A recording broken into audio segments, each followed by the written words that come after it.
Selamat malam pemirsa, di tengah ketegangan Timur Tengah yang kian membara memasuki pekan keempat. Agresi Amerika Serikat ke Iran kini tidak lagi sekedar adu kekuatan militer, melainkan telah bergeser menjadi serangan sistematis terhadap urat nadi negara, energi.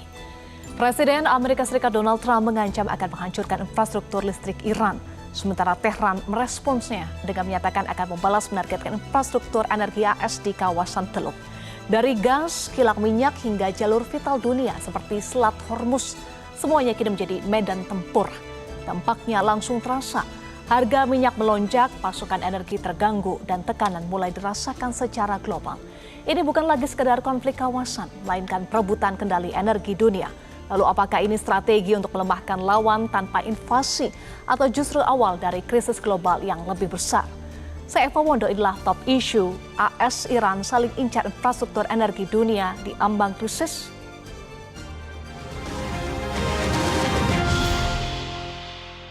Pemirsa sudah bergabung bersama kami narasumber lewat sambungan Zoom, pengamat intelijen Ridwan Habib, praktisi hubungan internasional dan kebijakan publik Dina Prapto Raharja. Selamat malam Mas Ridwan dan Mbak Dina. Selamat malam Eva. Salam sehat untuk kita semua. Sebelum kita mulai diskusi, Mas Ridwan dan Mbak Dina, ada perkembangan terbaru. Pemirsa, belum 48 jam pasca Presiden Amerika Serikat Donald Trump mengancam akan menyerang fasilitas energi Iran, terbaru Trump justru menyatakan menunda melaksanakan ancaman itu. Trump juga menyebut telah meminta Kementerian Pertahanan Amerika Serikat untuk tidak menyerang pembangkit listrik dan fasilitas energi Iran dalam 5 hari ke depan.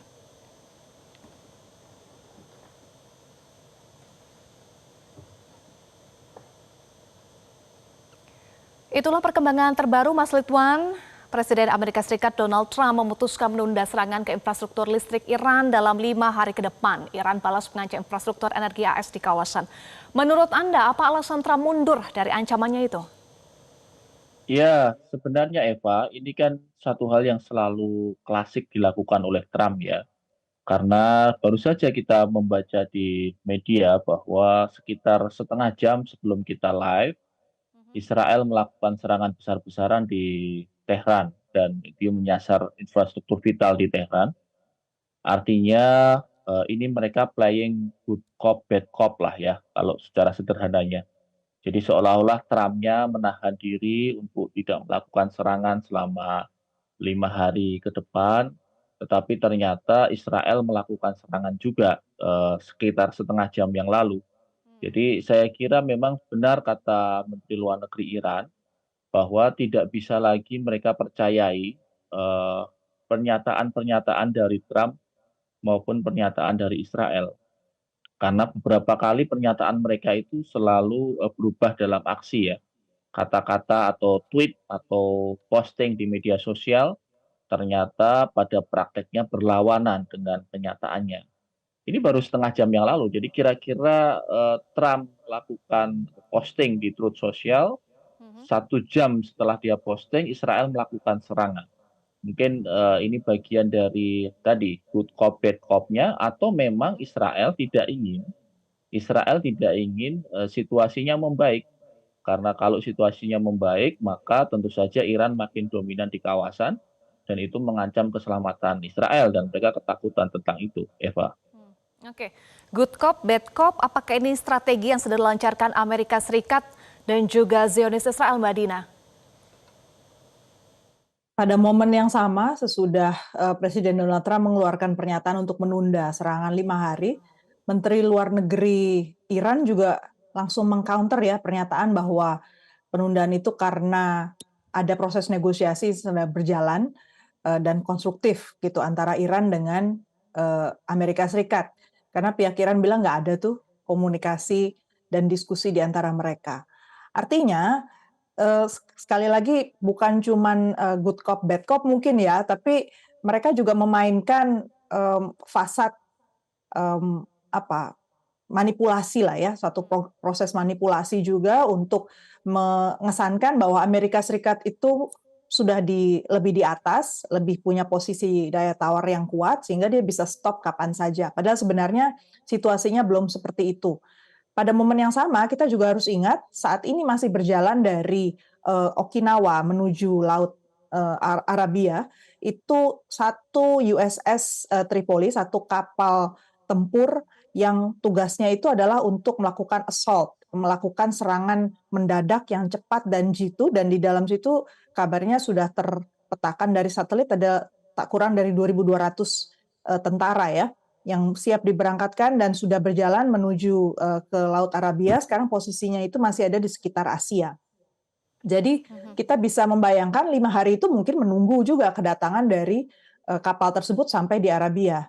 Sehingga pihak Iran pun sudah melakukan satu counter ya dengan mengatakan bahwa Iran siap untuk memasang ranjau di semua titik Selat Hormuz.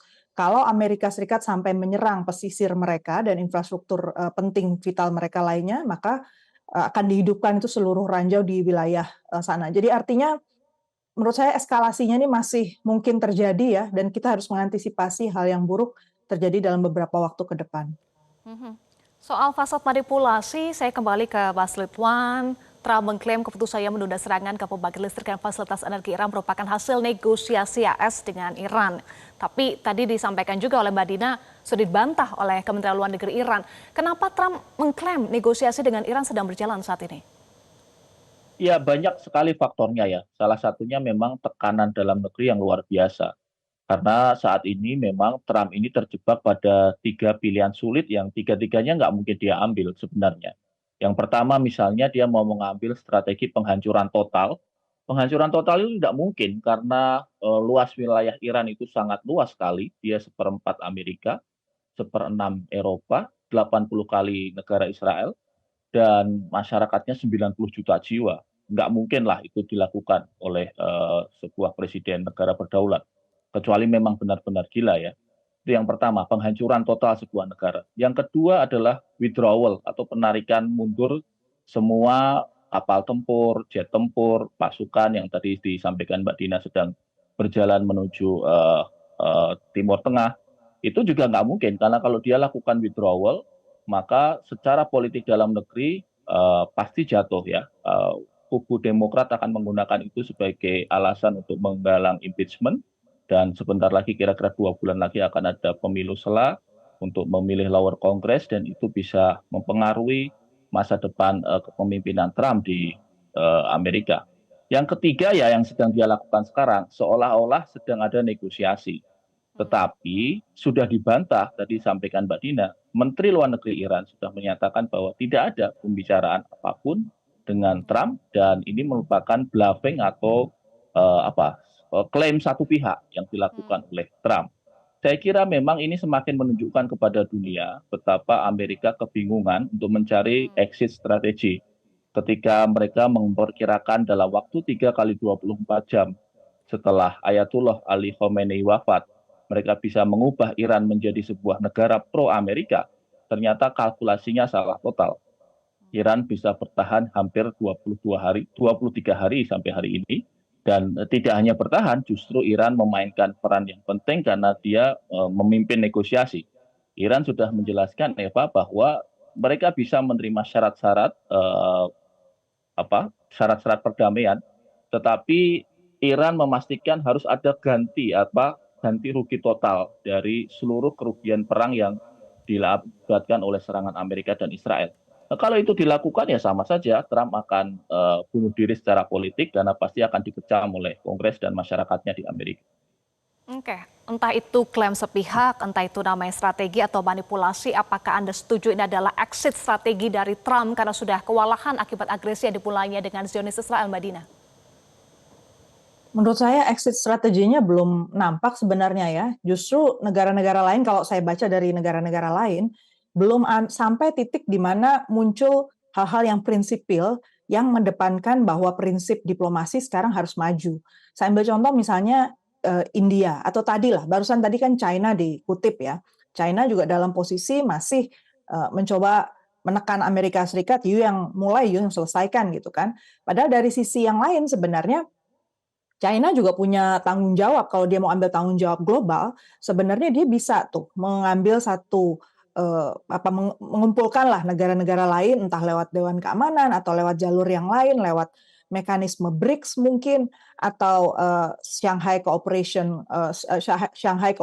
Organization di mana dia sama Rusia itu punya tempat duduk bareng, tapi nggak dilakukan. Kemudian India misalnya, India itu di dalam negerinya sebenarnya sudah terjadi krisis energi yang luar biasa ya, gas itu sudah sampai kosong gitu kan, sehingga orang mulai pakai kayu bakar dan restoran-restoran juga mulai tutup. Tapi di depan konstituennya, Perdana Menteri Modi itu masih dalam posisi kita oke-oke aja, kita punya cadangan minyak, kita bisa selesaikan, dan belum muncul satu statement karena tahun ini India itu menjadi ketua di BRICS. Dan sebenarnya Iran sudah menjangkau India, mengajak India untuk mengeluarkan satu statement bersama lah, minimal mengumpulkan negara-negara BRICS karena konsekuensinya ini kan sebenarnya kerjasama ekonomi akan terganggu ya, baik itu urusan energi maupun ramifikasinya ke bidang-bidang yang lain. Tapi kenyataannya India memilih untuk nggak sampai ke sana dulu.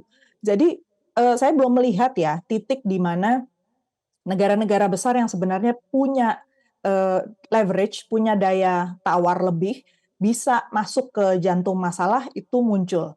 Oh ya, satu lagi mungkin Saudi Arabia. Saudi Arabia beberapa waktu lalu, sebenarnya beberapa hari lalu lah, dia itu mengumpulkan negara-negara di kawasan Timur Tengah yang agak lebih jauh tuh diajak Pakistan, kemudian diajak juga Turki, itu untuk duduk bersama mencari pemecahan. Cuman yang menarik di situ statement yang keluar di sana justru bahwa Saudi akhirnya memilih untuk nggak percaya lagi pada perlindungan Amerika Serikat. Dan dia mulai memikirkan untuk juga punya fasilitas nuklir sebagai cara untuk menggentarkan negara-negara lain termasuk Amerika Serikat ketika akan masuk mengganggu tatanan di Timur Tengah. Ini kan berarti perkembangannya justru belum mendekat ke arah diplomasi ya, tapi masih berusaha mencari jalan keluar masing-masing lewat moda-moda yang ada di setiap kawasan atau yang terjangkau lah. Oke, Anda sebut belum mendekat ke arah diplomasi. Sebelumnya, Iran juga membalas ancaman Trump dengan menargetkan infrastruktur energi di kawasan, salah satunya menutup Selat Hormuz. Apakah ini juga yang membuat Trump kemudian mengkalkulasi lalu menunda serangan? Nanti kita akan bahas lagi usai jeda. Mas Lutwan dan Mbak Dina tetaplah bersama kami pemirsa di Top Issue.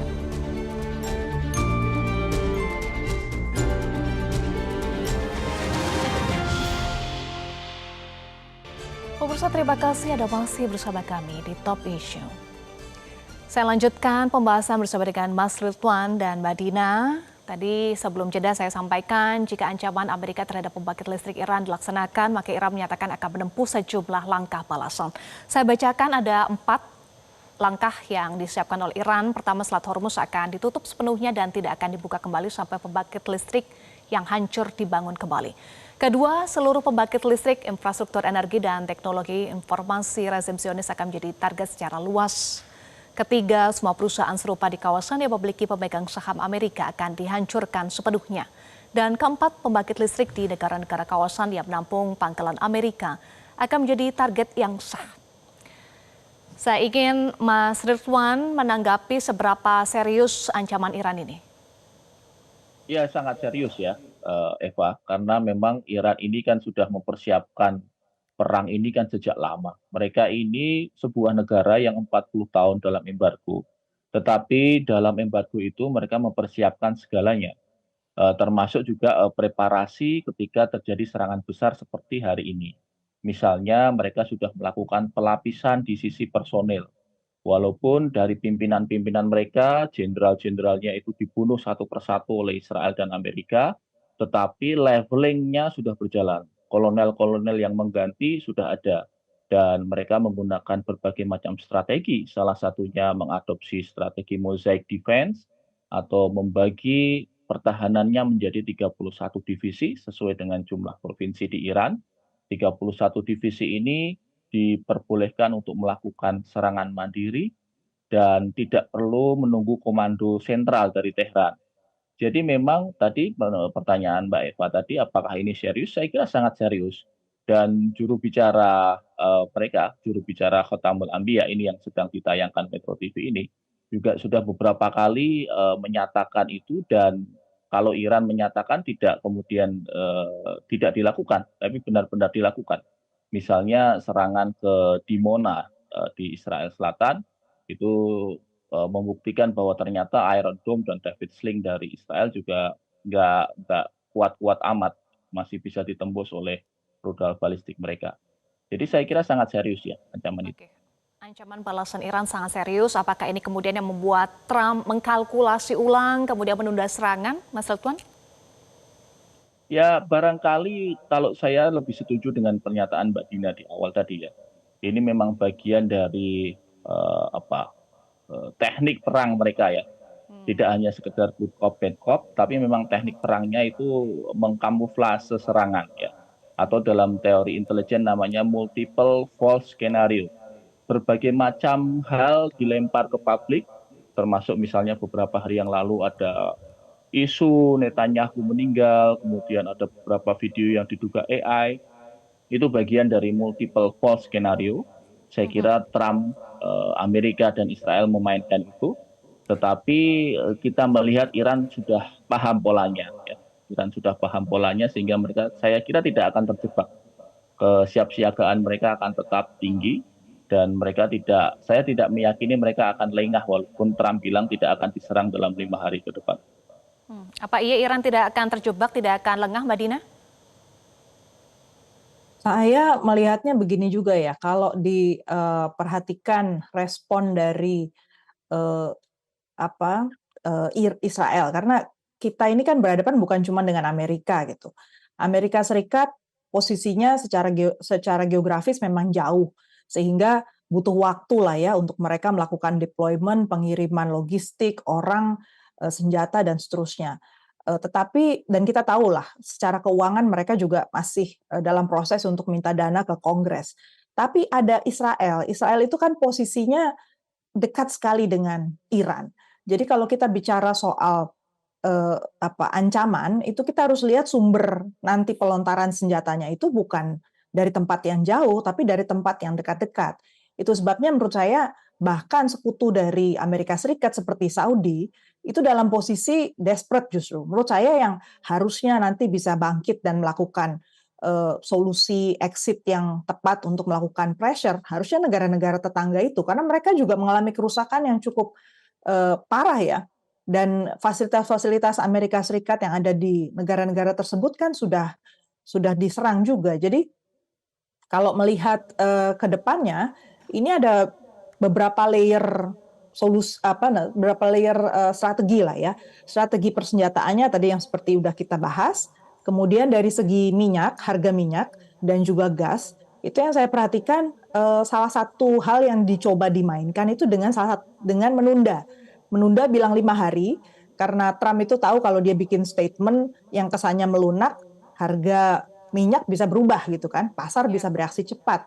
Saya kira itu strateginya dia juga supaya harga minyak bisa positif, turun dan dia dapat klaim, dia bisa bikin klaim besok gitu ya, segera bikin statement bahwa gara-gara itu harga minyak membaik. Jadi menurut saya ini kamuflase after kamuflase gitu ya, yang kita harus antisipasi lah. Situasinya sama sekali belum membaik dan kalau mungkin dikaitkan dengan statement bahwa Iran itu siaga perang selalu, kita ingat bahwa Iran itu punya kaki tangan, punya kekuatan yang posisinya bukan semua di atas di lapangan terlihat begitu ya, karena mereka bergerak gerilya juga dan sudah berpuluh-puluh tahun ditekan sehingga proksi-proksi mereka di kawasan Timur Tengah itu juga dalam posisi siaga, baik itu yang di Yemen, di Suriah, di Irak, di Lebanon. Jadi saya kira bukan main-main juga ketika Saudi bilang kami coba mempersiapkan diri untuk punya kekuatan nuklir. Itu karena kemudian situasi menjadi sangat tidak kondusif ya di Timur Tengah dan itu juga yang harusnya masuk ke dalam kalkulasi diplomasi kita ke depannya. Terkait dengan kamuflase belunaknya AS, bagaimana respon nantinya dari negara-negara Teluk dan NATO menyikapi layer strategi dari Amerika Serikat, Madina? Kalau saya lihat NATO itu dalam posisi punya beberapa tantangan. Yang paling immediate, yang paling dekat itu adalah bahwa NATO saat ini punya kekosongan serius dalam hal leadership.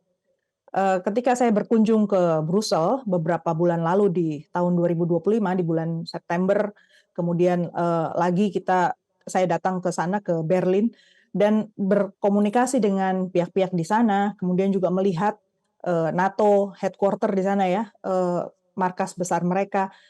Kekosongannya itu di pengambilan keputusan. Karena selama ini Amerika Serikat itu bukan sekedar menjadi penyumbang utama, tetapi juga penginisiasi strategi untuk NATO berhadapan tidak hanya dengan Rusia, tapi juga dalam isu-isu yang lebih global. Ketika Amerika Serikat mengubah total pendekatannya dengan mengatakan bahwa urusan bahkan mendampingi ya daerah-daerah konflik, kemudian wilayah yang strategis seperti Hormuz, uruslah sendiri gitu. NATO harus ambil bagian, bayar juga. NATO juga harus tanggung jawab berhadapan dengan Rusia, menambah budget persenjataan sendiri. Bisa dibayangkan di dalam negeri, negara-negara Eropa, itu sekarang betul-betul sedang kesulitan. Budget untuk urusan pensiun, urusan kesehatan, urusan social welfare lah pada umumnya, itu mengkerut dengan luar biasa. Jadi efeknya di dalam negeri itu sebenarnya sangat-sangat serius. Makanya mereka membuat satu narasi nih di dalam tubuh negara-negara Eropa dan mereka mulai pecah. Buat yang masih bisa bikin narasi mereka mendekat ke Amerika, mereka masih rely on topik itu. Tapi untuk negara yang udah nggak bisa, macamnya Hungaria, itu udah jalan sendiri dia. Mereka memilih untuk beda narasi dengan Uni Eropa. Jepang menurut saya juga butuh transisi waktu juga. Dia ditekan oleh Amerika untuk mulai bayar apa-apa sendiri kan, dan menanggung resiko banyak juga, termasuk pasukannya sekarang yang biasanya melindungi dia di Okinawa kan dibawa pergi nih. Nah kalau ada apa-apa, China tiba-tiba main ke sana dengan tujuan yang ofensif, kan nggak ada yang melindungi juga. Tapi kan Jepang punya perjanjian kerjasama di bidang pertahanan dengan Amerika Serikat, dia nggak akan mengembangkan itu. Nah, dalam proses itulah yang membuat negara-negara yang biasanya di sekutu Amerika Serikat ini kemudian mulai mendua. Di depan mengatakan apa, di belakang mereka mempersiapkan yang lain. Jadi menurut saya memang harusnya kita melakukan gerilya juga di bidang diplomasi, masuk di jantung-jantung isu ini dan mengajak bicara baik secara bilateral maupun multilateral supaya kita juga tahu mode-nya itu sudah ke arah mana dan kita bisa menyiapkan apa. Baik, saya ingin Mas Lutfi menanggapi sedikit soal posisi Timur Tengah, negara-negara Timur Tengah dan Eropa saat ini. Apakah akan semakin menjauh, tidak ingin terlibat dalam agresi atau terpaksa akan terlibat? Singkat saja, sebelum kita nanti lanjutkan diskusi usai jeda. Ya, saya kira Timur Tengah juga dalam posisi yang sangat-sangat dilematis ya, terutama karena memang Iran beberapa kali sudah menyampaikan mereka melakukan serangan itu tidak menyerang negara-negara itu, tetapi menyerang pangkalan-pangkalan, fasilitas-fasilitas yang digunakan oleh Amerika Serikat untuk melakukan serangan kepada Iran. Tapi tampaknya ketakutannya masih muncul ya, terutama Arab Saudi yang begitu sangat ketakutan dengan menguatnya Iran. Jadi dalam waktu dekat saya belum melihat ada narasi yang kita sebut sebagai persatuan umat Islam itu ya, Wihdatul Ummah itu belum ada. Karena negara-negara Timur Tengah, terutama negara Teluk itu semuanya tampaknya akan berada di sisi Amerika. Oh, yang soal Eropa, saya kira kita juga harus memperhatikan ya, Rusia mulai ada eskalasi nih, mengirimkan deployment pasukan lebih banyak, kemudian artilerinya juga diperkuat di sekitar Ukraina. Saya kira Rusia menunggu ketika Eropa, NATO bergeser ke konsentrasinya ke Timur Tengah, mereka tampaknya akan melakukan finalisasi serangan ke Ukraina. Jadi memang ini satu hal yang pasti juga sedang dihitung oleh NATO dan negara-negara Eropa. Beberapa hal dikalkulasi, kemudian soal kamuflase Amerika Serikat ya melunak, ada tendensi tujuan supaya harga minyak bisa positif. Apakah betul demikian? Karena harga minyak sempat melonjak. Sesaat lagi kita akan bahas, pemirsa tetaplah bersama kami di Top Issue.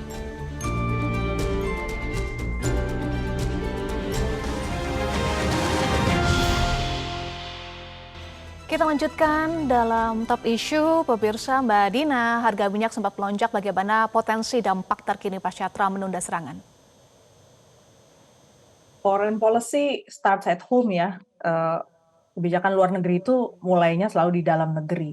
Jadi kalau melihat begitu lambatnya kecenderungan negara-negara dunia untuk merespon ini sebagai satu hal yang bersama-sama, tapi mereka memilih untuk menyelesaikan masalahnya lewat jalur-jalur bilateral yang sifatnya sebenarnya nggak sistemik ya, tapi ya udah solusi sementara aja. Misalnya saja India gitu ya. India baru saja dapat bantuan nih, menurut saya bantuan dari Iran, 2 kapal tankernya dia akhirnya bisa lewat Selat Hormuz.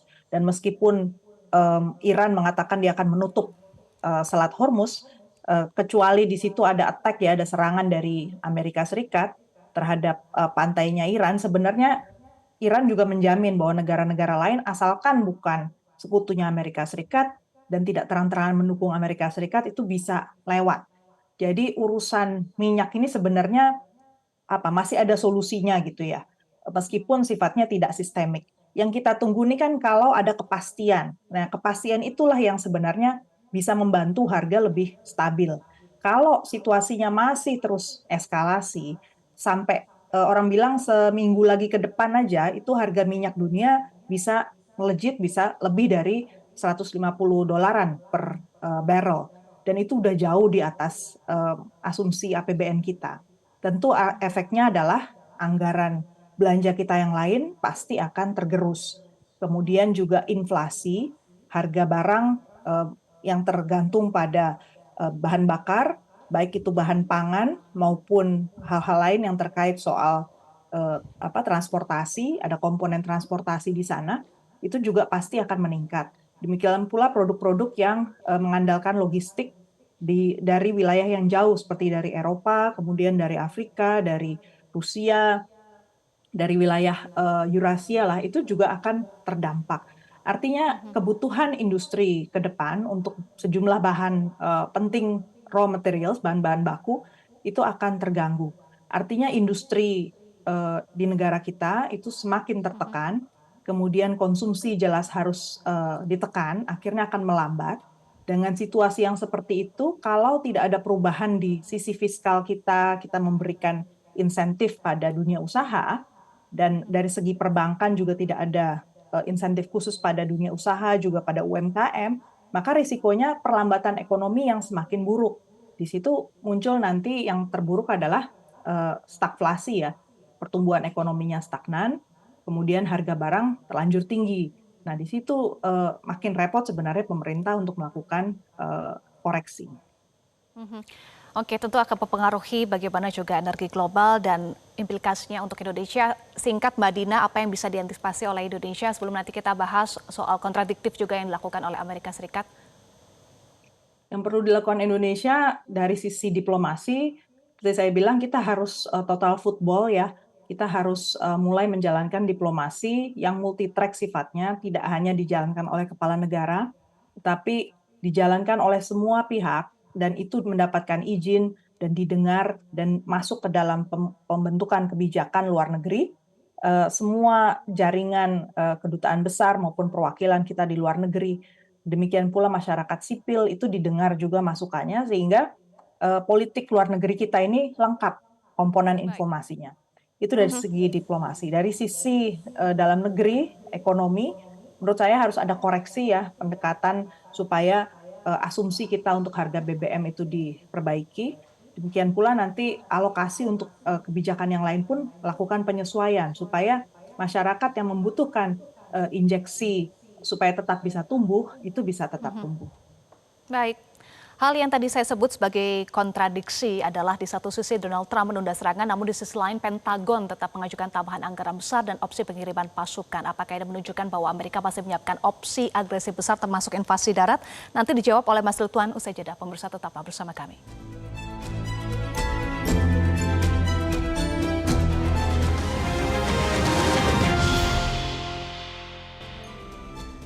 Pemirsa, terima kasih Anda masih bersama kami. Mas Ridwan, di satu sisi Donald Trump menunda serangan, namun di sisi lain Pentagon tetap mengajukan tambahan anggaran besar dan opsi pengiriman pasukan. Apakah ini menunjukkan Amerika masih menyiapkan opsi agresi besar termasuk invasi darat, Mas Ridwan? Iya, saya kira masih ya, Eva ya, karena memang karakter mereka tidak akan melakukan serangan secara terus-menerus dengan menggunakan teknologi. Itulah kenapa hampir 90% serangan tempur mereka menggunakan teknologi yang dipandu AI itu berhasil, dengan menggunakan Maven, menggunakan Anthropic itu berhasil, tetapi dampaknya sama sekali tidak bisa mengalahkan Iran. Karena itu satu-satunya opsi militer lanjutannya adalah tentu saja ground invasion.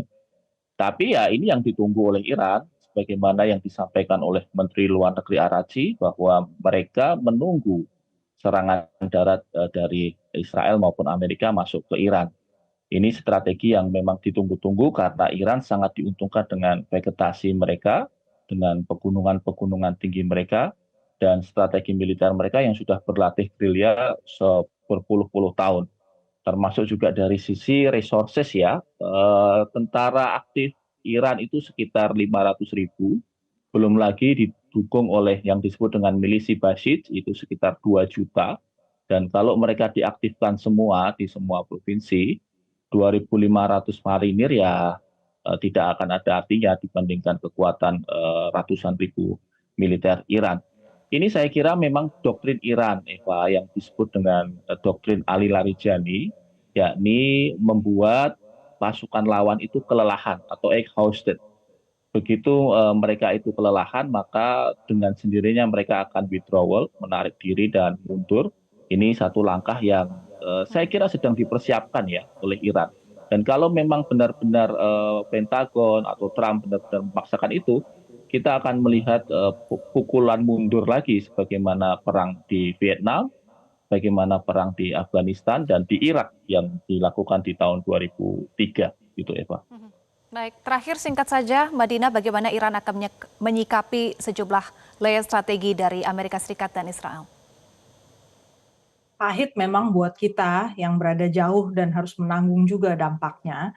Tapi memang dalam dunia politik global, seringkali ketika ego dari salah satu negara atau dua negara bahkan dalam hal ini sangat besar, maka kita bicara harus sampai mereka ketemu stalemate-nya itu, ketemu jalan buntunya, sehingga mereka benar-benar kemudian sudah mencoba berbagai macam cara dan buat di dalam negeri mereka sendiri, mereka kemudian punya alasan untuk kemudian mencoba cara yang lain gitu, di luar jalur militer. Ingat bahwa sebelum kejadian ini, bulan November 2025, Amerika Serikat sudah mengubah Department of Defense, Departemen Pertahanan mereka berubah nama menjadi Department of War, Departemen Perang. Ini betul-betul taruhan nama juga buat Donald Trump. Satu-satunya yang menurut saya bisa mengubah itu kita lihat dinamika di dalam negeri Amerika lah. Nanti hasil Supreme Court untuk kebijakan tarif Trump yang sedang dipermasalahkan, kemudian juga ada beberapa bill draft undang-undang yang sedang juga dikritisi di dalam negerinya, kemudian harga minyak juga semakin tinggi. Saya kira mustahil juga Amerika Serikat nggak akan ada reaksi keras dari dalam negeri yang lebih besar lagi. Yang menolak Trump dengan kebijakannya sudah mencapai 70% lebih. Jadi tinggal kita tunggu saja, pasti ada momennya lah. Mereka juga akhirnya terpaksa untuk exit. Kita tunggu momen untuk exit, strategi bagian dari strategi untuk exit atau justru agresi akan berlanjut. Kita nantikan. Terima kasih pengamat intelijen Tuan Habib dan praktisi hubungan internasional serta kebijakan publik Dina Prapto Raharjo sudah bergabung bersama kami di Top Issue. Pemirsa, demikian Top Issue atas nama rekan-rekan yang bertugas. Saya Eva Wondo pamit undur diri. Terima kasih atas perhatian Anda. Selamat malam dan tetaplah bersama kami di Metro TV. Metro TV. Jelajahi cara baru mendapatkan informasi. Download Metro TV Extend sekarang.